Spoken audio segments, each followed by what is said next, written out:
La norma casuística en el Tanaj, la estructura de si pasa X entonces sucederá Y, es uno de los lugares donde la lectura superficial se delata con más rapidez, porque aquí el texto no habla en máximas abstractas, ni en eslogans morales, habla como un legislador que está modelando una realidad social concreta, con contingencias, con daños, con riesgos, con responsabilidades y con un propósito civilizatorio muy específico. Por eso, para el método de este curso, queridos alumnos, las normas casuísticas son oro puro. Obligan a abandonar el hábito de citar versículos como si fueran frases sueltas y obligan a leerlo como se lee una cláusula. Condición, luego consecuencia, luego escenario, enseguida respuesta, hechos y finalizamos con obligación. La casuística no es poética, es ingeniería social, y esa ingeniería, incluso sin acudir a la halajá ni a la tradición posterior, se puede observar directamente en el Tanaj. La Torá presenta situaciones hipotéticas o típicas. Por ejemplo, si un nombre, si ocurre o cuándo, y entonces prescribe qué debe hacerse.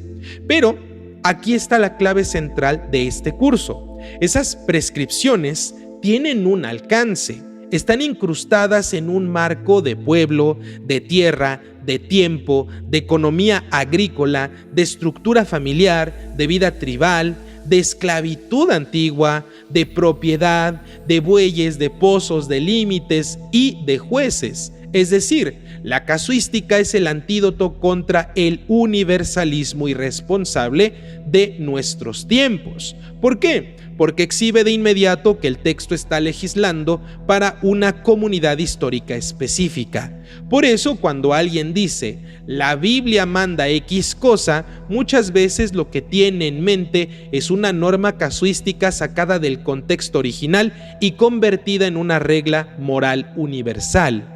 La lectura tanají, disciplinada, correcta, responde: ¿cuál es el sí? ¿Cuál es el entonces? ¿Quiénes son los agentes? ¿Qué institución está presupuesta? ¿Qué mundo social está siendo regulado? ¿Y para quién está siendo regulado? En cuanto hacemos estas preguntas, la caricatura se cae solita. En el hebreo torático, la casuística suele introducirse con partículas y giros muy reconocibles. Por ejemplo, la partícula ki se traduce como cuándo, o sí, o por qué, según el contexto. La partícula im se traduce como sí, si sucede esto, si sucede aquello. Asher significa que o lo cual en construcciones gramaticales. Behi es y cuando, ki yehye es cuando ocurra o si sucede esto, y fórmulas del tipo y si seguidas de un caso y luego de una respuesta, como en las oraciones condicionales. El principio formal es siempre el mismo. No se trata de un mandato general del tipo harás y no harás, dirigido a todos en todo momento, sino de una instrucción condicionada a una situación específica. Esto es crucial para poder distinguir mandamiento de aplicación. Una norma casuística, por definición, no se activa si no se cumple el caso. Por lo tanto, usarla como si fuera un deber moral absoluto en todo contexto es una lectura defectuosa. Un ejemplo conceptual de esto: no es lo mismo el no robarás, que es una prohibición general, que si tu buey cae en el pozo de otro, que esto ya es una norma casuística de responsabilidad civil. La primera define un borde moral amplio, la segunda está regulando un daño específico en un escenario muy específico y en concreto. Relacionado con esto que les estoy comentando, sin listar una lista enorme de ejemplos extensos, si nos vamos a la Perashat Mishpatim, en el Sefer Shemot capítulo 21 al 23, nos daremos cuenta que el texto se mueve como un cuerpo entero de casuística. Hay lesiones, propiedad, negligencia, custodia, seducción, daños por fuego, por animales, por préstamos y por depositarios. Aquí el Tanaj no está dando consejos nada más, está construyendo una sociedad viable. El propósito espiritual de la casuística no es menor por ser técnica, al contrario, nos revela la visión torática de que la santidad no se limita a lo ritual nada más, sino que invade también la materia civil. La Torá no se conforma con decir sean buenos y ya, define qué es ser bueno, en las transacciones, en los daños, en los límites y las restituciones. Esto leído desde el ángulo de este curso que les quiero compartir a lo largo de estas semanas y meses que se estará desarrollando, también desmonta una ilusión frecuente en discursos no judíos. Creer que el Tanaj es principalmente un compendio de libros de moral general, cuando en realidad gran parte de su material normativo es legislación comunitaria para los Benei Israel. La casuística lo evidencia porque está escrita para un orden social específico. Presupone que hay jueces, que hay propiedad reconocida, que hay economía y también reparación. Por eso la pregunta, ¿esto aplica a no judíos? Se vuelve aquí casi inevitablemente negativa en muchos casos, no por exclusivismo, aunque le duela a las naciones, sino por simple honestidad textual. El Tanaj está regulando a un pueblo bajo un pacto específico y su vida civil en cierto marco histórico. Y aquí los que no pertenecen a este pacto, discúlpenme, pero nada tienen que hacer estudiando. Nada tienen que hacer aplicando mitzvot de Benei Israel a sus vidas. Aún cuando uno pudiera extraer principios morales generales, como por ejemplo, responsabilidad por negligencia o restitución por daño, el texto mismo no presenta esas normas como un código universal para las demás naciones, sino como una legislación de un cuerpo social concreto. Y esto es hablar con Emet, es hablar con verdad. Este curso no necesita decir no aplica o sí aplica por dogma. La propia casuística del texto lo muestra por su estructura. Es una cláusula dentro de un contrato social específico, no una máxima universal sin contexto. Ahora bien, la lectura profunda debe evitar también el error opuesto, despreciar la casuística como anticuada o irrelevante. Desde el Tanaj, la casuística es precisamente la prueba de que el texto se toma muy en serio la realidad y no divaga con mentiras para quedar bien con las sociedades modernas. Una religión puede pronunciar grandes ideales, claro que sí, y ser aplaudida, pero luego abandonar a la gente en el caos de la vida práctica. La Torá, en cambio, baja al polvo, al pozo, al buey, al fuego y a los daños. Y en esa bajada hay teología. Hashem no es solo Dios de las ideas, es Dios del orden y la estructura. La casuística nos enseña que la justicia no puede ser solo sentimentalismo y emoción. Debe ser una estructura bien definida. Y aquí se revela una psicología divina del pacto. El ser humano se engaña con facilidad. Por eso la norma debe anticipar excusas, debe anticipar escenarios, debe anticipar negligencias. El Tanaj legisla en casos porque entiende que el pecado no siempre viene en forma de rebeldía directa. A veces viene como un accidente, convenientemente interpretado como no fue mi intención o como no vi o como se me escapó. La casuística reduce el espacio del autoengaño, define responsabilidades incluso cuando la intención no era dañar. Esto es una enseñanza moral superior a muchas moralidades modernas que absolutizan la intención y olvidan el pacto. En el Tanaj, el impacto sí importa. Si tu fuego se propagó, si tu animal dañó, si tu negligencia causó pérdidas, debe haber una respuesta. Esto sin necesidad de Talmud, de Torah oral, ni de alajá, está ya en la textura casuística.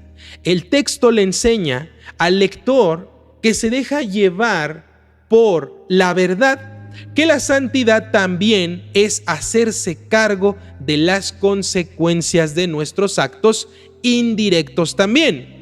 Y esa es una lección universal en sentido humano. Aunque la ley concreta esté dirigida a Israel, la ética que podemos extraer de la responsabilidad por consecuencias puede aplicarse a los seres humanos que no pertenecen al pacto de los Bene Israel. Las normas casuísticas también nos revelan una distinción fundamental entre el mandamiento y el precedente narrativo. Mucha gente, especialmente fuera del judaísmo, toma historias del Tanaj y las lee como si fueran casuística. Como por ejemplo, como hizo tal personaje, entonces eso es lo correcto y nosotros debemos cumplir eso. Esas son mentiras, porque la casuística es lo contrario. La casuística es norma explícita, no ejemplos a tomar en cuenta de ciertos personajes. El Tanaj contiene narraciones donde los personajes actúan mal y el texto no siempre interrumpe para decir que eso estuvo mal. La evaluación puede venir después o puede estar implícita. La casuística, en cambio, evalúa desde el inicio. Te dice que si hacer tal cosa o tal situación, entonces ocurrirá una consecuencia. Este contraste es una herramienta pedagógica central para el curso. Lo que se da por sentado como bíblico, pero de hecho no está ahí. Muchas prácticas morales que se predican como bíblicas no aparecen nunca como casuística ni como mandato explícito, sino como inferencias de historias. El método tanají que estamos aplicando y que están aprendiendo y van a aprender, exige que si alguien afirma una obligación, nosotros debemos responder: muéstrame la forma normativa, y con eso vamos a destruir todas sus mentiras. La casuística es una de las formas normativas más claras porque su estructura condicional deja poco espacio a las fantasías. Si no está el sí, no inventes el caso.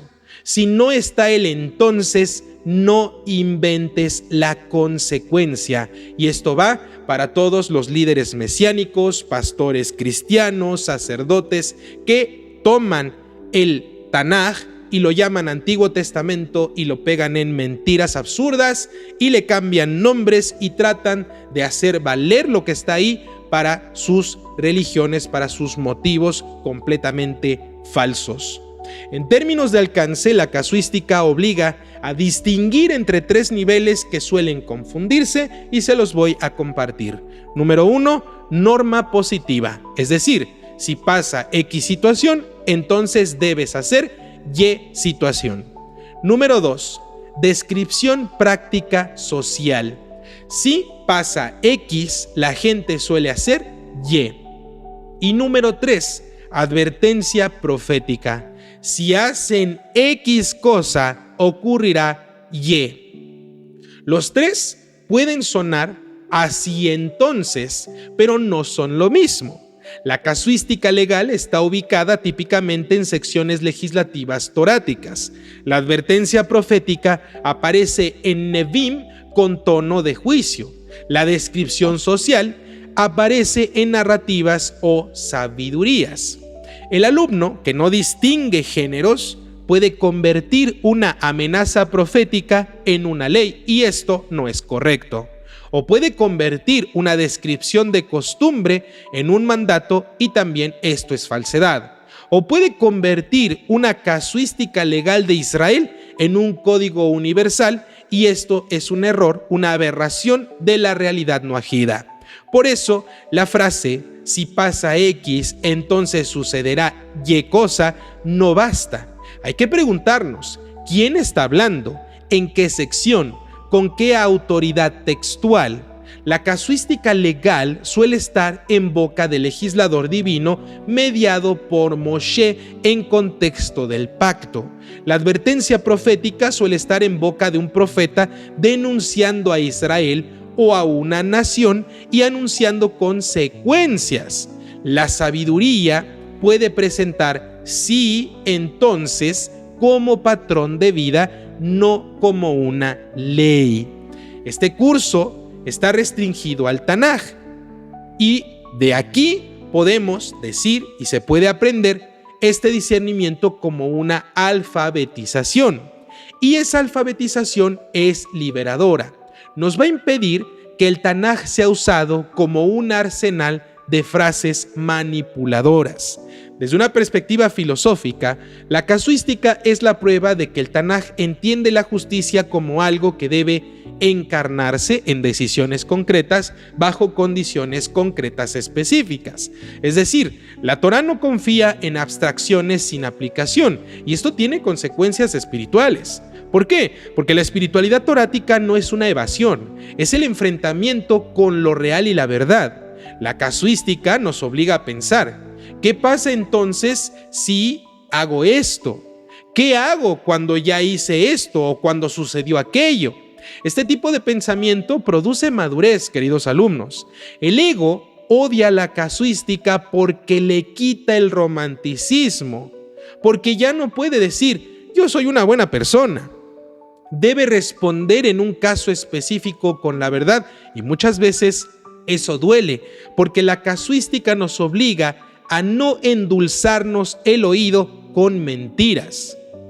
Debemos pagar, debemos reparar, debemos restituir, devolver y cuidar. La esencia ama la casuística porque convierte el bien en un acto verificable y aplicable a cierto sujeto gramatical. Y aún si en este curso no vamos a introducir alajá, porque no quiero meter nada de Torá oral en este curso, simplemente Tanaj, ustedes como alumnos pueden captar principios legales.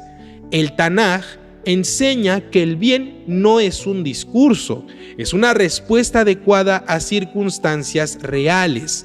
Esa es la diferencia entre una moral de eslogans y una moral de pacto. La casuística es moral de pacto. Y aquí el curso logra su objetivo de manera natural: desmontar lo bíblico, entre comillas, asumido por no judíos. Porque una gran cantidad de prohibiciones populares se sostienen en lecturas donde se cita un caso y se convierte en un principio universal, o se cita una sanción casuística y se convierte en una amenaza general, o a veces también se cita un si entonces profético y se convierte en una regla legal para cualquiera. La casuística, en cambio, te obliga a ti como alumno a la precisión. ¿Cuál es el caso exacto? ¿Qué institución presupuesta? ¿Qué marco social? ¿Qué destinatario? Esto es importantísimo. Si el pasaje presupone un santuario, una tierra, un sistema tribal, un tribunal, ¿cómo lo universalizas sin violencia textual? De hecho, no puedes, salvo que dejes de hacer una exégesis y empieces a hacer una ideología. Y de ideologías está lleno el mundo, pero ideologías fundamentadas en mentiras.